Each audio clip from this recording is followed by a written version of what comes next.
Hello students, welcome to NEET 21 chapter 1 का important MCQs का हम लोग डिस्कशन कर रहे थे। कल मैंने आपको एमसीक्यूज सॉल्व करवाए थे डिफरेंट। पहले थोड़े लो लेवल के, मतलब जो कम हार्ड है वो करवाती हूँ। धीरे धीरे आपको और भी ज्यादा हार्ड एमसीक्यू की तरफ जाना है हम लोगों को। सो आज का इक्विवेलेंट मास का टॉपिक जो चल रहा था, उसमें इक्विवेलेंट मास के लिए एक दो क्वेश्चन मुझे करवाने हैं, वो मैं सिखा रही हूँ। इक्विवेलेंट मास के क्वेश्चन में आपको थोड़ी प्रॉब्लम आ ही रही है।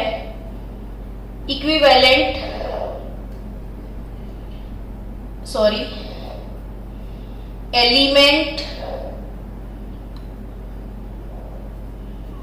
हैविंग, अब मेरे साथ लिख पाओ इसलिए मैं क्वेश्चन लिखती हूं। Element having mass A1 gives chloride having mass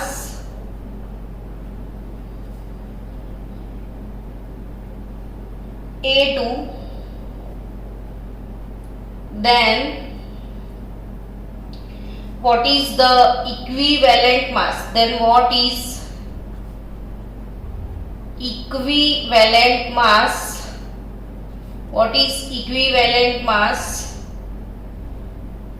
of element? ये क्वेश्चन है।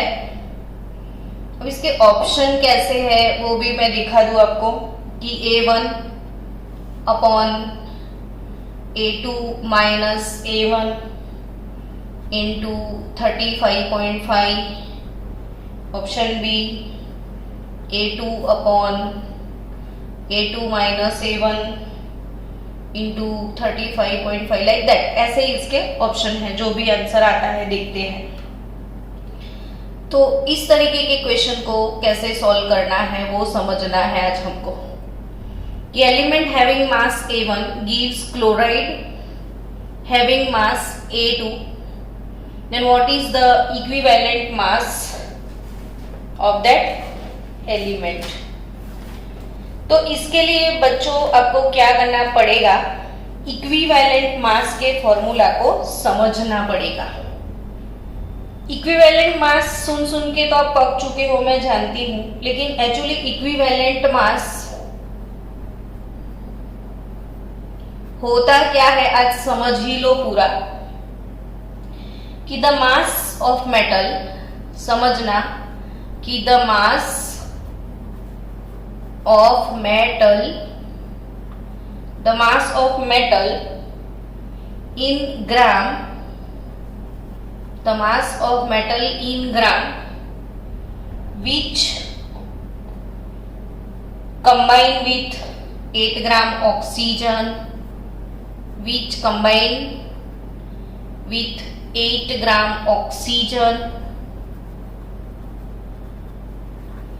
और 35.5 ग्राम क्लोरीन और 1 ग्राम हाइड्रोजन, यानी 8 ग्राम ऑक्सीजन के साथ जो मेटल का मास कंबाइन होता है इसे इक्विवेलेंट मास बोलते हैं।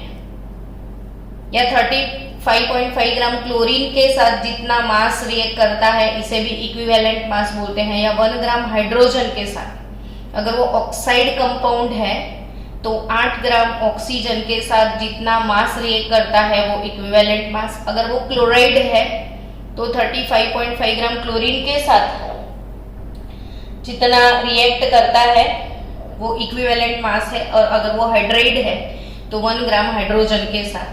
अब इसके लिए फॉर्मूलाज है और उसी फॉर्मूला के हिसाब से ऐसे क्वेश्चंस आते हैं। तो फॉर्मूला क्या है वो फॉर्मूलाज आप याद रखना, बहुत सिंपल फॉर्मूला है। नीट का एग्जाम हो तो लास्ट मोमेंट पे रिवाइज करके जाना। मास of metal, mass of metal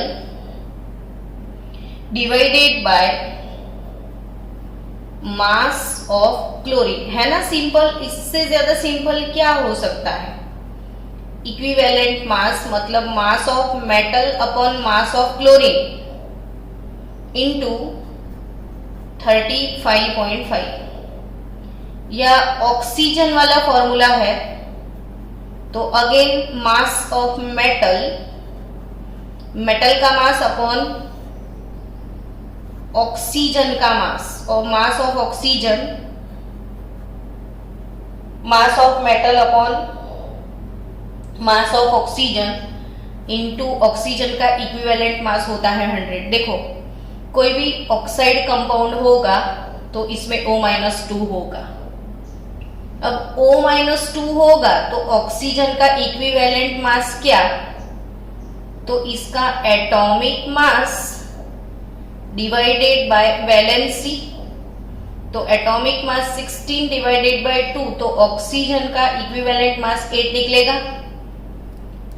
फिर से एक बार याद रखना कितना सिंपल फॉर्मूला है, मास of metal upon mass of chlorine, metal का मास क्लोरीन का मास इंटू 35.5, मेटल का मास अपॉन ऑक्सीजन का मास इंटू 8। अगर हाइड्रोजन है तो मेटल का मास अपॉन हाइड्रोजन का मास इंटू 8। सिंपल सा फंडा है। अब इसके ये वाला फॉर्मूला यहाँ पे अप्लाई करो कि एलिमेंट हैविंग मास A1 यानी मास ऑफ मेटल A1 है अपॉन मास ऑफ क्लोरीन, तो element having mass A1 gives chloride having mass A2, यानी ये बोल रहा है कि mass of metal plus mass of chlorine is equal to mass of metal chloride हो गए, यानी मेटल का मास प्लस क्लोरीन का mass is equal to metal chloride का मास। मेटल का मास A1 है, मेटल क्लोराइड का मास A2 है, तो what is the mass of chloride, तो A2 माइनस A1, तो A2 माइनस A1 इंटू 35.5। चलो फिर से समझो बच्चों कि element having mass A1 gives chloride having mass A2, then what is the equivalent mass of element, तो कौन से सिंपल सा formula, mass of metal upon mass of chlorine, यानी मेटल का मास अपॉन क्लोरीन का मास इंटू 35.5, या metal का mass upon oxygen का मास इंटू 8, या मेटल का मास अपॉन हाइड्रोजन का मास इंटू 1। सिंपल सा फॉर्मूला है और उसी फॉर्मूला से ये क्वेश्चन सॉल्व हो जाएगा आपका। तो इक्विवेलेंट मास के ऐसे एक दो क्वेश्चन है जो मुझे आपको सॉल्व करवाने हैं, वेट करो। नेक्स्ट क्वेश्चन, ये इक्विवेलेंट मास वाला मास of metal upon mass of chlorine into 35.5, वैसा ही और एक दो क्वेश्चन करते हैं कि अगर कोई ऐसा क्वेश्चन है आपके पास कि in metal oxide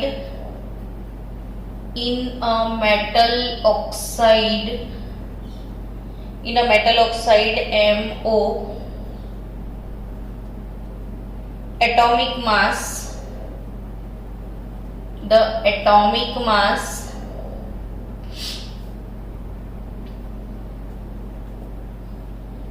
of metal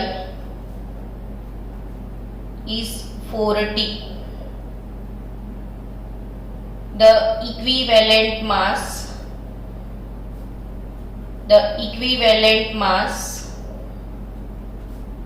of metal is dash।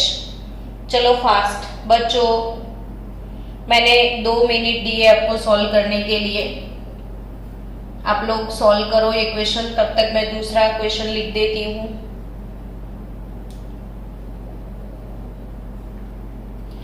Equivalent mass of element X, equivalent mass of element X is 9, the vapor density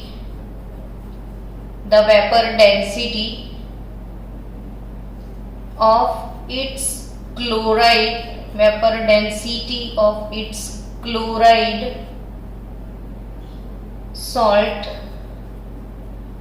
is 66.75, then the valency of element X,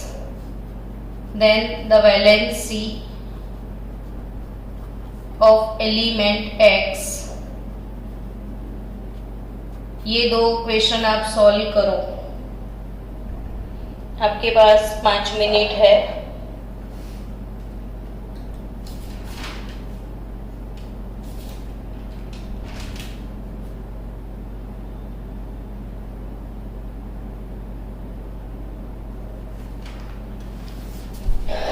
चलो student fast, चलो first question का answer 20 आप कैसे लाए? तो ये बहुत simple सा क्वेश्चन था कि in metal oxide MO the atomic mass of metal is 40, then equivalent mass क्या होगा? तो कैसे लाए आप बताओ। तो आपका जो मेटल ऑक्साइड है बच्चों MO है, तो इसका मतलब ये कि इसमें ऑक्सीजन 16 ग्राम है, जिसके साथ इसका 40 ग्राम का कॉम्बिनेशन है। तो आप ऐसे लिख सकते हो कि if 16 gram oxygen combine with 40 gram metal, तो 8 ग्राम ऑक्सीजन के साथ जो कॉम्बिनेशन होता है उसे इक्विवेलेंट मास बोलते हैं। तो 16 ग्राम ऑक्सीजन, ये MO 16 ग्राम ऑक्सीजन है और मेटल का एटॉमिक मास 40 ग्राम है, तो 16 ग्राम के साथ 40 ग्राम, तो 8 ग्राम ऑक्सीजन के साथ जितना कॉम्बिनेशन होता है वो इक्विवेलेंट मास होगा। तो 40 इंटू 8 अपॉन 16, तो आंसर इज 20 ग्राम। चलो next, equivalent mass of X is 9, vapor density of its chloride salt is this, then the valency of the element। तो आपको वेपर डेंसिटी से मोलर मास मिलेगा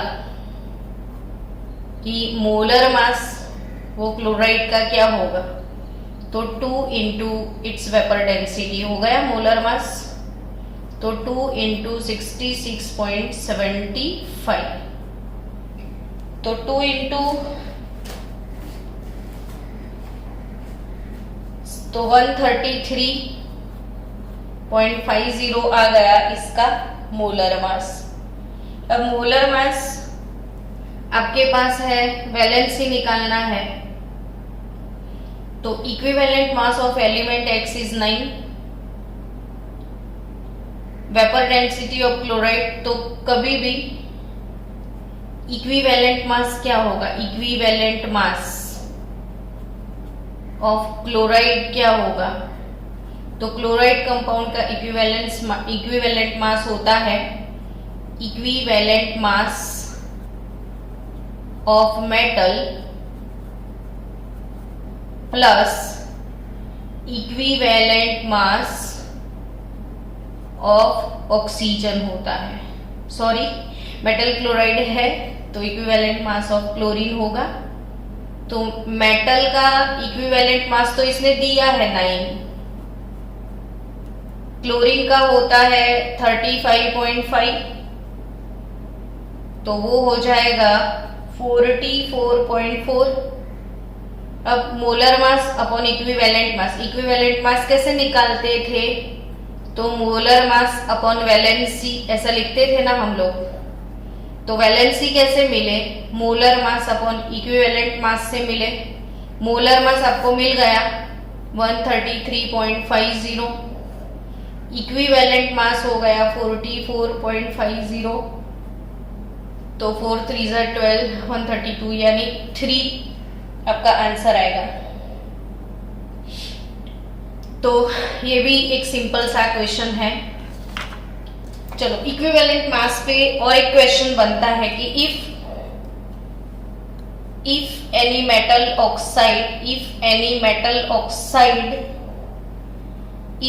metal oxide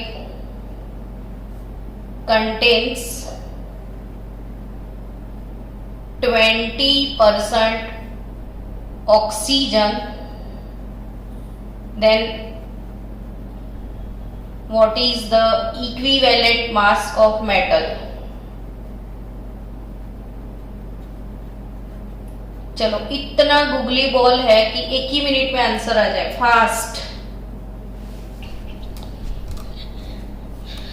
जल्दी, अगर फॉर्मूला जरा सा भी याद है तो।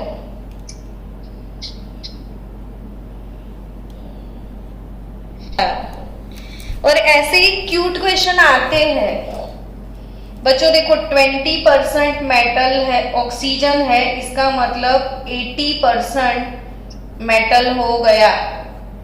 अब मैंने अभी अभी फॉर्मूला सिखाया था कि इक्विवेलेंट मास कैसे कैलकुलेट करते हैं। तो मास of metal upon mass of oxygen into 8, simple सा फॉर्मूला, मेटल का मास अपॉन ऑक्सीजन का मास इंटू 8। अब मेटल का 80 है, ऑक्सीजन का 20 है, तो इंटू 8 करना है आपको, तो 32 ग्राम। और अगर ऐसे नहीं निकालोगे तो भी सिंपल सी बात है, 20 ग्राम ऑक्सीजन 80 ग्राम मेटल, यानी 20 ग्राम ऑक्सीजन के साथ 80 ग्राम मेटल है, तो 8 ग्राम ऑक्सीजन के साथ जो होता है वो इक्विवेलेंट मास होता है। तो 80 इंटू 8 अपॉन 20, तो अगेन 32। तो ऐसे भी निकाल सकते हो और ऐसे, मास of metal upon mass of oxygen into 8, mass of metal upon mass of chlorine into 8, mass of metal upon mass of hydrogen into 1। Chlorine होगा तो 35.5, हाइड्रोजन होगा तो 1 और ऑक्सीजन होगा तो 8 लेना है। सिर्फ इतना ही करना है।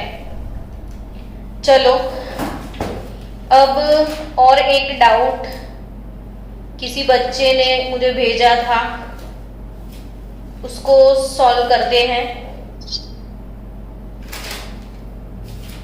वैसे इजी गोइंग था लेकिन वो बार बार आता है, तो चलो इसे सॉल्व किया जाए आज।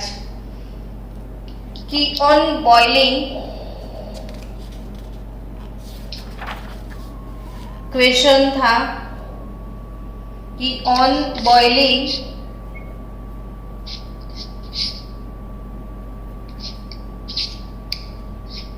1 liter N/5 HCl, the volume of aqueous solution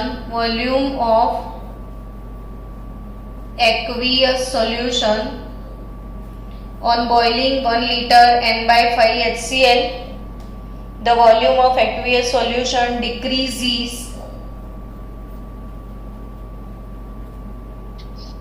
to 250 ml, decreases to 250 ml. During this,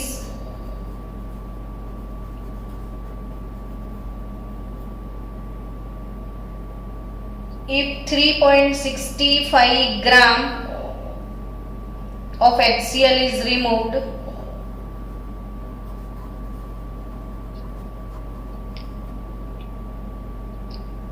from the solution, removed from the solution,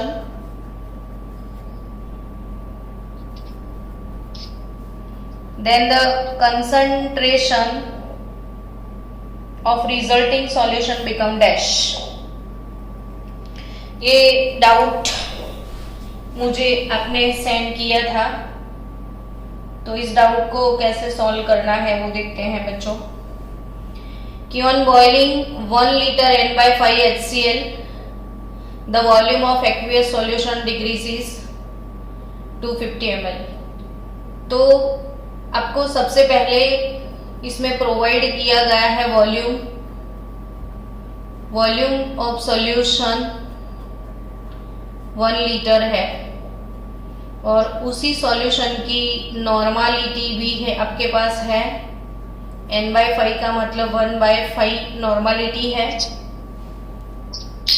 तो फिर आपको नॉर्मालिटी के हिसाब से G/EV होता है नॉर्मालिटी, तो G मिल जाएगा NeV। तो नॉर्मालिटी 1/5, इक्विवेलेंट मास क्या है, HCl है 36.5 एंड वॉल्यूम 1 लीटर। तो आपके पास जो भी सॉल्यूशन है उस सॉल्यूशन में G कितना है,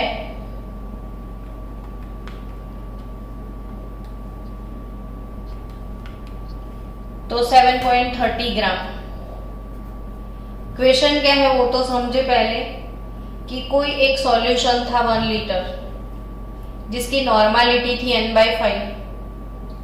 अब उस सॉल्यूशन को बॉईल करने के लिए रख दिया। अब आपको पता है कि जब बॉईल होता है तो वो वेपराइज हो जाता है, वॉल्यूम कम हो जाता है। तो बॉईल हुआ ना, तो 1 लीटर से बॉईल करते करते 250 ml बना दिया और बॉईल करते करते हुआ यूं कि उसके अंदर जो सब्सटेंस था वो भी वेपराइज हो गया, यानी बॉईल करते करते 3.60 ग्राम HCl भी रिमूव हो गया। तो जो सॉल्यूशन बचा उसकी कंसंट्रेशन क्या, तो अब जो था उसमें G कितना था, ग्राम वेट, यानी मास ऑफ सॉल्यूट जो ऑलरेडी सॉल्यूशन था उसमें प्रेजेंट था 7.30 ग्राम। अब after boiling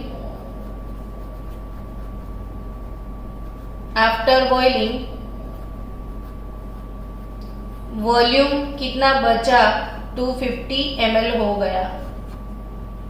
then mass of solute कितना हुआ, तो after boiling mass of solute 7.30 था और 3.65 रिमूव हो गया, तो बचेगा अगेन 3.65 ग्राम। तो 3.60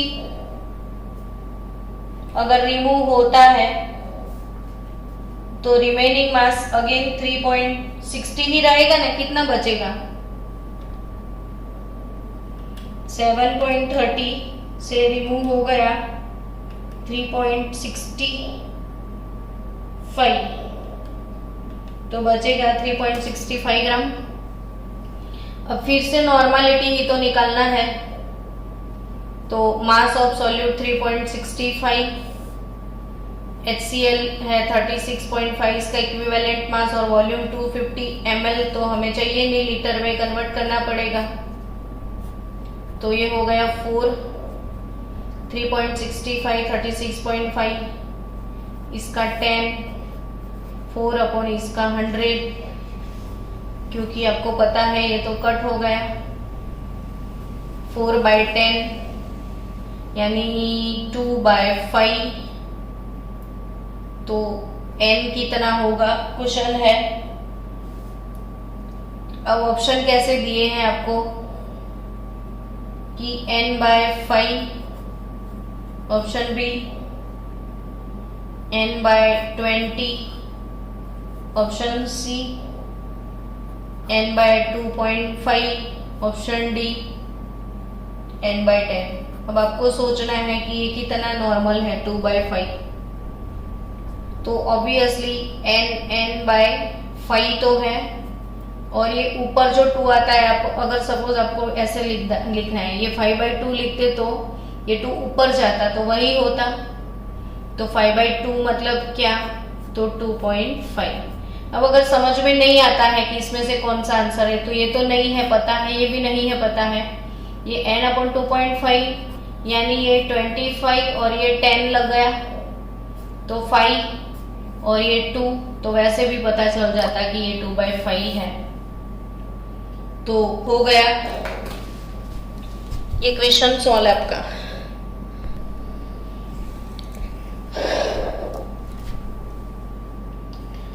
चलो student,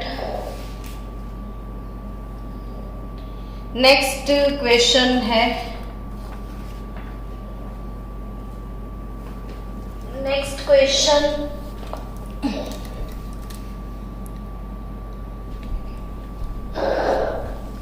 how many maximum moles, how many maximum mole, how many maximum mole of Ba3PO4 twice, Ba3PO4 twice will be formed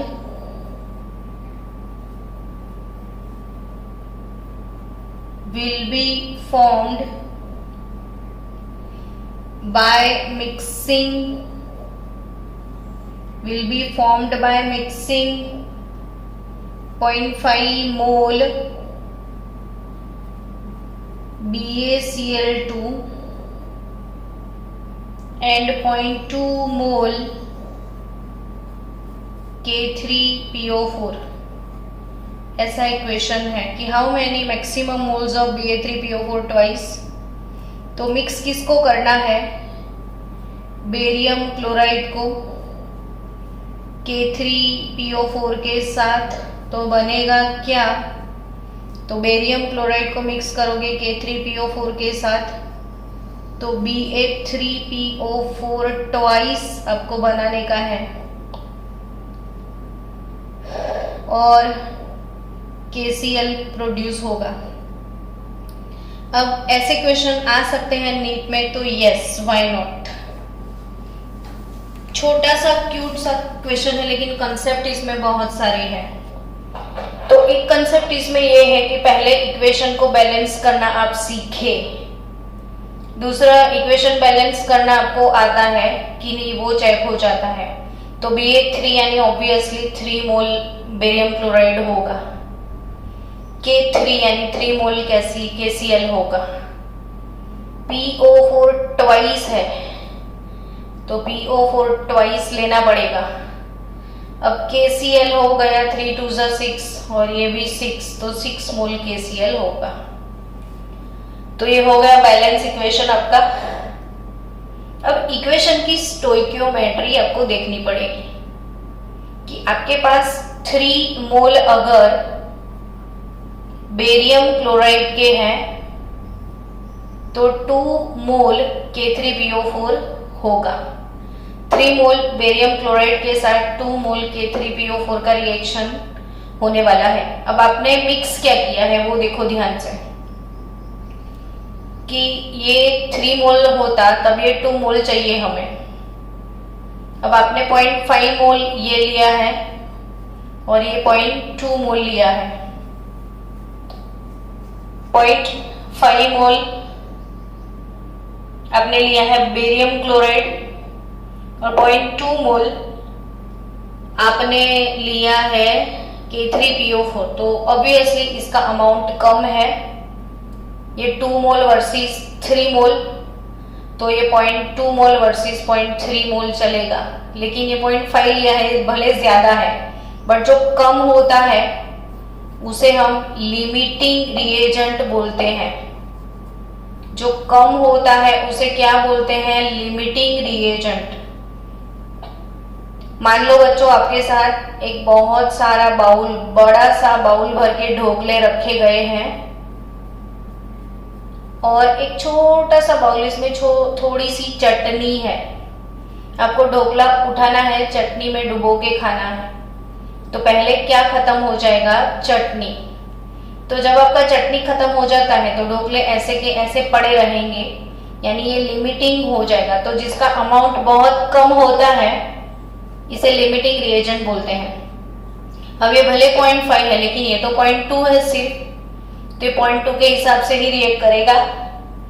तो अब आपको क्या सोचना है कि अगर 2 मोल K3PO4 आपने लिया तो 1 मोल बेरियम फॉस्फेट बनने वाला है Ba3PO4 ट्वाइस। तो अगर 0.2 मोल लिया तो ये 0.1 मोल बनेगा। तो 2 मोल से 1 मोल तो 0.2 मोल से 0.1 मोल। तो लिमिटिंग रिएजेंट वाला फंडा आपको इधर यूज करना है। चलो नेक्स्ट क्वेश्चन न्यूट्रलाइजेशन का क्वेश्चन सॉल्व करते हैं कि व्हाट वॉल्यूम, नहीं आज हम न्यूट्रलाइजेशन के जितने भी क्वेश्चन है एसिड बेस के वो कल करेंगे। आज हम डिफरेंट क्वेश्चन कर ही लेते हैं। इक्विवेलेंट मास का बात छेड़ा है तो 2010 के क्वेश्चन कंप्लीट कर लेते हैं आज। 2010 में एक क्वेश्चन था नीट में कि in an experiment 4 gram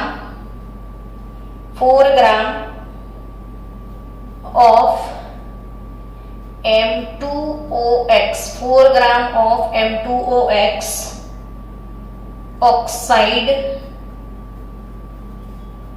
was reduced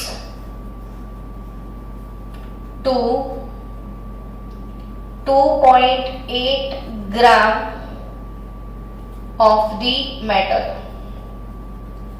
यानी कि 4.8 ग्राम ऑक्साइड लिया, उसको गर्म कर दिया,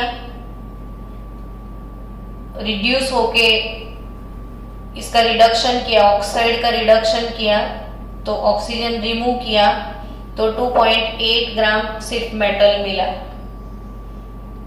अब मेटल का atomic mass, if the atomic mass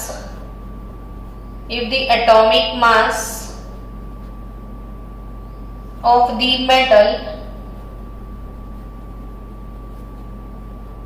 is 56 gram per mole, then number of oxygen atom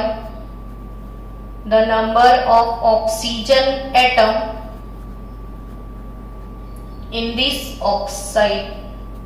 मस्त क्वेश्चन है ये, इसको सॉल्व करो कि आपके पास 4 ग्राम M2OX ऑक्साइड है, वो रिड्यूस हो गया 2.8 ग्राम ऑफ मेटल में, तो कितने ऑक्सीजन एटम होंगे, वही क्वेश्चन है। मैंने आपको टाइम दिया 5 मिनट का, आप सॉल्व करके बताओ અને સોલ્વ કરવાનું ટ્રાય કરી શકો कि 4 ग्राम M2OX ऑक्साइड, और वो इक्विवेलेंट मास वाला फॉर्मूला भी आप यूज कर सकते हो कि mass of metal upon mass of oxygen into 8, direct formula use कर सकते हो ना आप लोग। और नहीं करना है तो अगर ऐसा क्वेश्चन है तो इसके लिए डायरेक्ट एक फॉर्मूला भी है कि mass of M2OX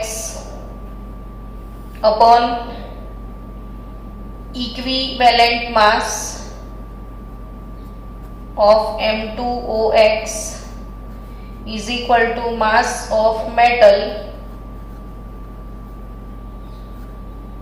upon equivalent mass of metal। Oxide का mass upon equivalent mass of oxide same, metal का mass upon equivalent mass of metal. तो ऐसे भी आप सॉल्व कर सकते हो कि मास ऑफ ऑक्साइड 4 ग्राम है, अब इक्विवेलेंट मास ऑफ ऑक्साइड क्या होगा, तो इसका मास अपॉन वैलेंसी, इसका मोलर मास अपॉन वैलेंसी, इसका इक्विवेलेंट मास तो मोलर मास 2 × 56 + 16 × x अपॉन उसकी वैलेंसी, ये -2, ये m + x, तो वैलेंसी क्या हो गई इसकी 2x हो गई। M2OX को अगर आप सेपरेट करोगे तो mx + 2 मोल mx प्लस x मोल O - 2, यानी 2x वैलेंसी हुआ इसका। अब मास ऑफ मेटल 1.2 दिया था ना शायद, नहीं 2.8 मास ऑफ मेटल है, और इक्विवेलेंट मास ऑफ मेटल क्या होगा तो 56 अपॉन उसकी वैलेंसी x। बस अब इसको सॉल्व करना है और कुछ नहीं करना है। तो सॉल्व मैथमेटिकल स्टेप है, सॉल्व करोगे आपको तो x का वैल्यू मिलेगा 3। तो एक सिंपल सा ये फॉर्मूला ऐसा याद रखना कि ऑक्साइड का mass upon equivalent mass is equal to metal का mass upon equivalent mass of metal. ये क्वेश्चन 2010 में था। अब नेक्स्ट क्वेश्चन कल सॉल्व करेंगे और भी ऐसे बहुत सारे क्वेश्चंस।